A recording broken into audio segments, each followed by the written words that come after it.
Bro అసలు మొత్తం society generation అంతా పూర్తిగా మారిపోయిందేమో అన్నట్టు అనిపిస్తుంది అనమాట. ఒకప్పట్లో ఏంటంటే అరే అబ్బాయిలు అమ్మాయిలు అంటే మన నాన్నగారు ఆ జనరేషన్ ఏంటంటే కొడతా ఉన్నారని అది ఇదని ఒక రూమర్స్ న్యూస్ అయితే బయటకు వచ్చేది. బట్ ఇప్పుడు పూర్తిగా రివర్స్ అయిపోయింది అనమాట. సో ఇప్పుడు మేల్స్ ఎవరు వైలెన్స్ చేయట్లేదు, ఫీమేల్స్ ఎక్కువ వైలెన్స్ చేస్తున్నట్టు న్యూస్ అయితే బయటకు వస్తుంది. అండ్ రీసెంట్గా మనం మేఘాలయ ఇన్సిడెంట్ చూసుకున్నామంటే దేశం మొత్తం బాగా హైప్ అయితే వచ్చిందనమాట. సో ఆమె చంపడం కానీ మనుషులు పెట్టి చంపించడం కానీ జరిగింది. అండ్ ఇలాంటి ఇన్సిడెంటే మన తెలంగాణ కూడా జరిగింది. బట్ దీని గురించి ప్రజెంట్ అయితే కేసు అయితే నడుస్తుందన్నమాట. సేమ్ పెళ్ళైన నెల రోజులకే వైఫ్ భర్తను చంపేసిందని చెప్పి కూడా కేసు అయితే నమోదైంది.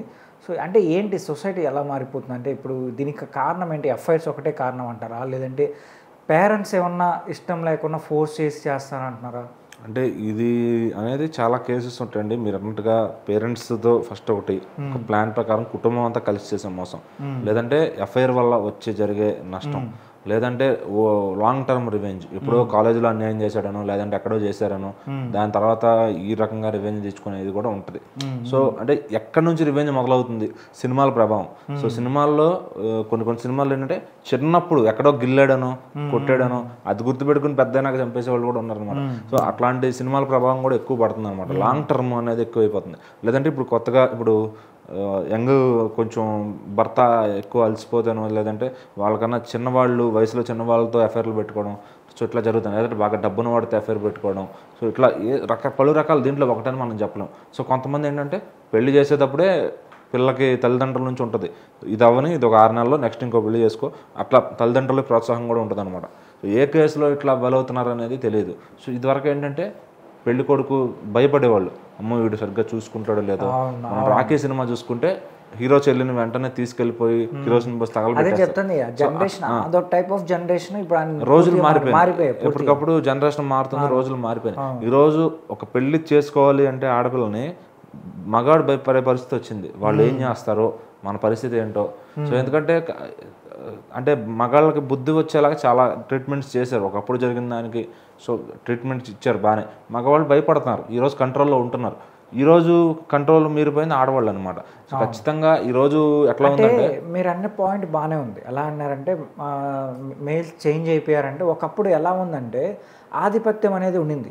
అంటే పాతకాలంలో 90s కావచ్చు ఆధిపత్యం అనమాట. అంటే మగోడు అంటే ఇట్లే ఉంటాడు, ఆడవాళ్ళు ఇంట్లోనే ఉండి పని చేసుకోవాలి, మగోడు బయటికి వెళ్ళి బిజినెస్ జాబ్ చేసి వస్తాడు కాబట్టి తగ్గుండాలి, ఆడవాళ్ళు తగ్గుండాలని ఒక మైండ్లోకి మనకి ఇంజెక్ట్ చేశారనమాట. దాంతో ఏంటంటే ఆ జనరేషన్ అంతా అలానే ఉన్నారు. సో మనం ఎందుకు వాళ్ళని సమానంగా చూడాలి, సో మనం ఎత్తు కదా అన్నట్టుగా చూశారు. బట్ ఏంటంటే ఎప్పుడైతే ఎడ్యుకేషన్ డెవలప్ అయిందో అందరికీ తెలుసుకున్నారో ఈ తర్వాత మేల్స్ కూడా ఏమైందంటే చాలామంది లేదు అందరం ఈక్వల్. సో మనం కూడా ఈక్వాలిటీ అనేది ఉన్నంత కాలం అనేది సో ఇది తప్పదు. ఎందుకంటే ఒకప్పుడు భర్త పని చేసి వస్తే భార్య ఇంట్లో పనులు చేయడం కానీ పిల్లలను చూసుకోవడం కానీ ఇదంతా చేస్తూ ఉంటే మన జనరేషన్ అట్లానే పెంచారు. నాకు తెలిసినంత వరకు ఇన్నోసెంట్ మదర్స్ ఉన్నారు. ఈ జనరేషన్ లో అది లేకుండా పోయింది అనమాట. అంటే ఇప్పుడు జనరేషన్ లేకపోవడం అన్నా అది వాళ్ళ హక్కు. ఇప్పుడు వాళ్ళకు కూడా జాబ్ చేయాలని ఇంట్రెస్ట్ ఉంటుంది. బయట ఇంకా సింపుల్ గా చెప్పాలంటే ఈ రోజుల్లో ఈ జనరేషన్ లో మన ఇంట్లో ఆడపిల్లని నమ్మలేని పరిస్థితికి వచ్చేసాం. సో మన కళ్ళ ముందు ఇప్పుడు మనకు అంటే కొన్ని తెలిసినా ఎవరు ఏం చేయలేని పరిస్థితి. ఇప్పుడు ఇప్పుడు అన్ని అనుభవం ఉన్నా కానీ మన పిల్ల తప్పు చేయదని ఒక నమ్మకం ఉంది చూసారు, అది గుడ్డి నమ్మకం. అది కరెక్ట్గా అది అట్లా ఉండకూడదు. అలాగే జనరేషన్ మిస్టేక్స్ జరుగుతున్నాయి. సో మన పిల్ల తప్పు చేయదులే మనం బాగానే పెంచాం అనుకుంటే పొరపాటే. ఖచ్చితంగా ఇది చూసుకుంటే ఇట్లాంటి వాళ్ళే తయారవుతారు అలా అనుకుంటే కనుక. ఖచ్చితంగా ఇప్పుడు రీసెంట్గా గద్వాల్లో ఒక అంతకు ముందేమో మన నార్త్లో జరిగింది పాపం, స్కెచ్ చేసి మరి ఎక్కడో తీసుకెళ్ళి వేసేసారు. సో ఎందుకంటే అది ఇంకా దానికి మరి ఎవరు ఏం చేయలేకపోతున్నాం. ఇప్పుడు అక్కడ ఉండి ఆపడానికి 4వ వ్యక్తి లేని ప్లేస్కి తీసుకెళ్ళి చంపడం జరుగుతుంది అనమాట. సో మరి రీసెంట్గా గద్వాల్లో కూడా ఒక ఆమె ఇష్టపడి పెళ్లి చేసుకుందంట, మరి భర్తనే చంపేసింది. 5 రోజులు బట్టి ఫోన్ ఎత్తపోతే ఇంట్లో వాళ్ళు కంగారు పడుతూ వాళ్ళ తమ్ముడు వీళ్ళంతా కంగారు పెడితే ఆ సంబంధంలో చూసుకున్నామంటే పేరెంట్స్ అమ్మాయిని అయితే యాక్సెప్ట్ చేయలేదంట, వద్దన్నారంట. బట్ ఆ అబ్బాయి లేదు నాకు నచ్చింది అని చెప్పి. సో ఇక్కడ ఏంటంటే ఈ కేసులో పిల్లపైన తల్లిపైన కూడా అనుమానం పడుతున్నారు. సో ఇది ఏంటంటే ఇక దీనికి మనం పోలీసులైనా కానీ వాళ్ళు కొంతవరకే ఫాలో అప్ చేస్తారు. వాళ్ళు ఏంటంటే సినిమాల్లో చూపించినంత రేంజ్లో ఇన్వెస్టిగేషన్ చేయరు బయట పోలీసులు. మన సినిమాల్లో ఇప్పుడు హీరోలు ఎట్లా అయిపోయారంటే అవతల వాడి మైండ్ సెట్ కూడా ఆలోచించేస్తాడు హీరో. ఇక్కడ పోలీసులకి అంత నార్మల్ లైవ్లో అంత సీన్ లేదు. వెళ్తారు, జరిగిందంటే ఈ సిఐడి వాళ్ళని ఇన్ఫ్లుయెన్స్ తీసుకుంటారు. ఎవరైనా బయట ఒక లెవెల్ వరకే చేస్తారు. సినిమాల్లో ఎట్లా చూపిస్తారంటే ఇప్పుడు అవతలవాడి మైండ్లో కూడా ఏం జరుగుతుందని వీడు ఆలోచిస్తాడు, వీడి మైండ్లో ఏం జరుగుతుందని అవతలవాడు ఆలోచిస్తాడు. సో అట్లా బయట ఉండదు. అలా క్రైమ్ని ఏదో మనం చేసేద్దాం అనుకుంటే కనుక బయట సిచ్యువేషన్స్ వేరుంటాయి. ఇక్కడ ఊరికే దొరికిపోతారు. ఎందుకంటే ఈరోజు సీసీ కెమెరాలు కానీ ఏదైనా కానీ చాలా భద్రత అనేది ఉంది. సో మనం ఒక చిన్న సందులో చేసినా కూడా దానికి ఇంత క్లూ ఉన్నా పట్టుకోగలుగుతారు. కాకపోతే ఏంటంటే ఇక అది వాంటెడ్గా చేసినప్పుడు అతను ఇంకా చచ్చిపోయినట్టే కదా, అతను కాపాడాలన్నా కూడా ఎవరు కాపాడలేరు. ఐడియా అనేది ముందు ఎవరికి తెలియదు కదా. సో పాపం అతను ప్రాణాలు కోల్పోయాడు. ఇప్పుడు ఆ ఇంట్లో వాళ్ళ తమ్ముడు వాళ్ళ అమ్మ పైన ఆమె పైన కూడా అనుమానం పడుతున్నాడు. సో ఇప్పుడు ఎంత అనుమానం పడినా ఎంత వాళ్ళ మీద శిక్ష చేసినా కూడా పోయిన వాడిని తిరిగి తీసుకురాలేదు. సో మరి ఎందుకు అలా అదుపు తప్పుతున్నారు? ఇప్పుడు అలాంటి వాళ్ళకి ఎలా బుద్ధి చెప్పాలనే దానికి ఎవరి దగ్గర ఒక బుక్ ఏం లేదు. అండ్ ఆమెకి ఏదో బ్యాంక్ మేనేజర్ మరి ఎఫ్ఐఆర్ ఉందా లేకపోతే అతనితో కలిసి అతను కూడా మిస్ అయినాడు కదా, వీళ్ళిద్దరితో పాటు అతను కూడా మిస్ అయ్యారని చెప్పి ఫైల్ చేశారు కేసు. సో అప్పుడు ఎంతో కొంత చూడండి బయటకు వచ్చిందంటే దాని వెనక 100% అది నిజం కాకపోయినా కనీసం 50-60% ఉంటుంది. సో మిగిలినంతా కల్పితం చేసుకుంటారు.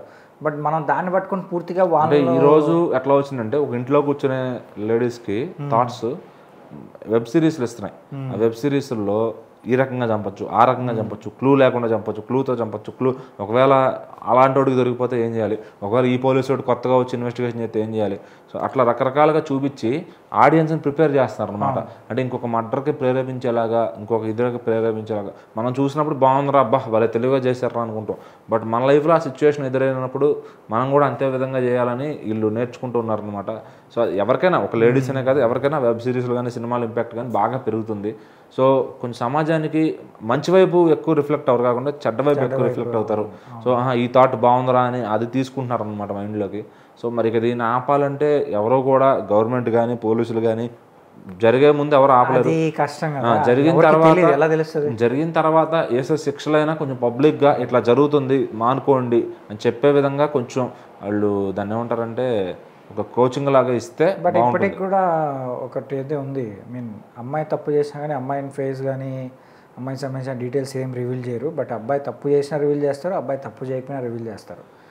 అదే చెప్తున్నా, ఇప్పుడు పోలీసులైనా వ్యవస్థలైనా జరిగింది, ఒక అమ్మాయి అయినా అబ్బాయి అయినా కనికరం లేకుండా ఓపెన్గా ఇట్లా చేసాము, నెక్స్ట్ ఇంకొకళ్ళు చేసినా ఇదే పరిస్థితి ఉంటుంది అని ప్రతి జిల్లాలో ప్రతి చోట తెలిసేలా చేస్తే కానీ కొంతైనా కంట్రోలింగ్ అనేది చేయలేరు. లేదంటే కనుక రోజుకోటి జరుగుతూ ఉంటుంది, రోజుకో వార్త వస్తూ ఉంటుంది, ఈ మానవత్వం చచ్చిపోయిందని మనం మాట్లాడుకుని మన నోరులు బొక్క తప్ప.